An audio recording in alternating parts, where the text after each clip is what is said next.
नमस्कार दोस्तों। आज हम लोग इंडियन लिटरेचर को एक बिल्कुल ही अलग एंगल से देखने जा रहे हैं।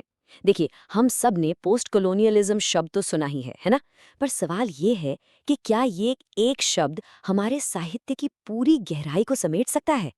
तो चलिए, आज हम जसबीर जैन के जबरदस्त विश्लेषण से ये समझने की कोशिश करते हैं कि इस टैग के आगे क्या है और इंडियन लिटरेचर को असल में समझने का सही तरीका क्या हो सकता है।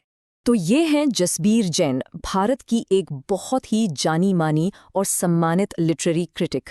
उन्होंने अपना ज़्यादातर काम फेमिनिज्म, पोस्ट कॉलोनियल थ्योरी और ख़ास तौर पर इंग्लिश में लिखे गए इंडियन लिटरेचर को एनालाइज करने में लगाया है।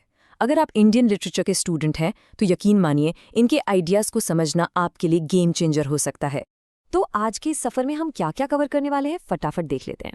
सबसे पहले हम जसबीर जैन से मिलेंगे और उनके मेन आर्ग्यूमेंट को पकड़ने की कोशिश करेंगे।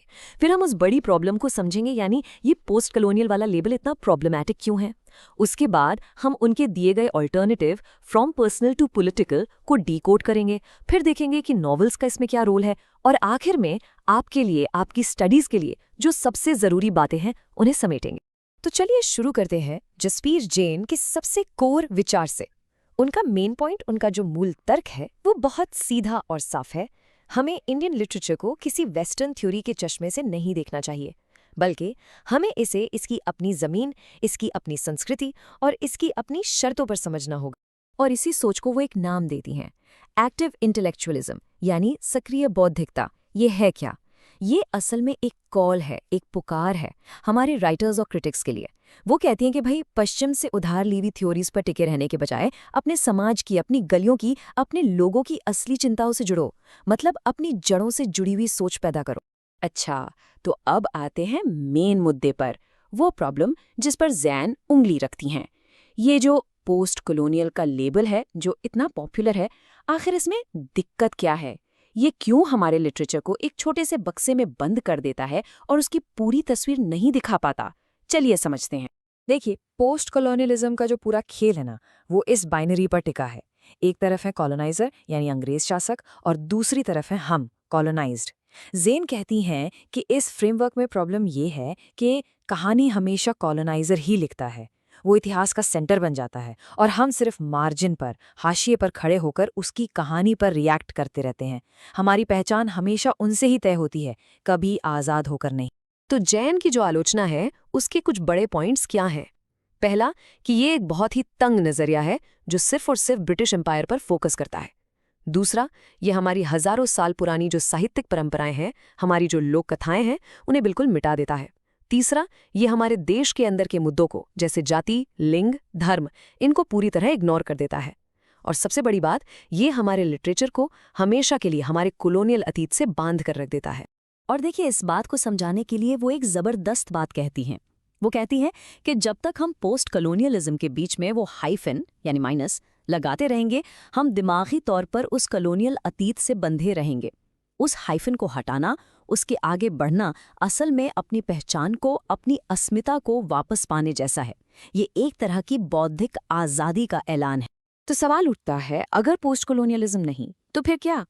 इसका जवाब जैन एक बहुत ही पावरफुल फ्रेमवर्क में देती हैं, जिसे वो कहती हैं फ्रॉम पर्सनल टू पॉलिटिकल, यानी व्यक्तिगत से राजनीतिक तक। यही उनके पूरे सिद्धांत का दिल है, जो हमें इंडियन लिटरेचर को देखने का एक नया नजरिया देता है। तो ये काम कैसे करता है, समझिए। इसके 3 लेवल हैं। पहला लेवल है एक व्यक्ति का, उसका शरीर, उसके जख्म, उसकी यादें। दूसरा लेवल है परिवार का, उसका घर, उसके रिश्ते, किसी को खोने का दर्द। और तीसरा लेवल है राष्ट्र का, बंटवारा, कानून, सरहदें। जैन का तर्क ये है कि हमारे नॉवेल्स में एक इंसान का या एक परिवार का टूटना असल में पूरे देश के टूटने का, यानी पार्टीशन जैसे बड़े राजनीतिक सदमे का प्रतीक बन जाता है। और यहीं पर फेमिनिस्ट नजरिया बहुत जरूरी हो जाता है। ये नारा तो आपने सुना ही होगा, द पर्सनल इज पॉलिटिकल, यानी जो व्यक्तिगत है वही राजनीतिक है। जैन दिखाती हैं कि कैसे घर के अंदर एक औरत पर जो जुल्म होता है, वो काफी हद तक वैसा ही होता है जैसा एक राष्ट्र अपने नागरिकों पर करता है। और अक्सर राष्ट्रीय संघर्षों में महिलाओं का शरीर ही युद्ध का मैदान बन जाता है। इसीलिए औरतों की निजी कहानियां असल में देश की बड़ी राजनीतिक सच्चाइयों का आईना होती हैं। तो ये सारी कहानियां, ये व्यक्तिगत और राजनीतिक संघर्ष, ये बहस, ये होती कहाँ है? जैन के हिसाब से इसका सबसे बड़ा मंच है हमारा भारतीय उपन्यास। नॉवल ही वो जगह है, वो स्पेस है, जहाँ एक देश अपनी कहानी गढ़ता है, उस पर बहस करता है और अपने सपनों और अपनी हकीकतों से जूझता है। और हमारा लिटरेचर हमेशा से एक कश्मकश को दिखाता आया है। एक तरफ है सपना, आज़ादी का सुनहरा सपना, एक सेक्युलर, सबको साथ लेकर चलने वाले भारत का सपना, और दूसरी तरफ है हकीकत, 1947 के बाद की सच्चाई, बंटवारे का भयानक दर्द, सांप्रदायिकता का जहर और भ्रष्टाचार। हमारे उपन्यास इसी सपने और हकीकत के बीच की लड़ाई को पकड़ते हैं। इसीलिए जैन के लिए नॉवल सिर्फ एक कहानी नहीं है, ये एक काउंटर डिस्कोर्स है, यानी प्रतिविमर्श। इसका सीधा सा मतलब है सत्ता के खिलाफ बोलना, पावर को क्वेश्चन करना।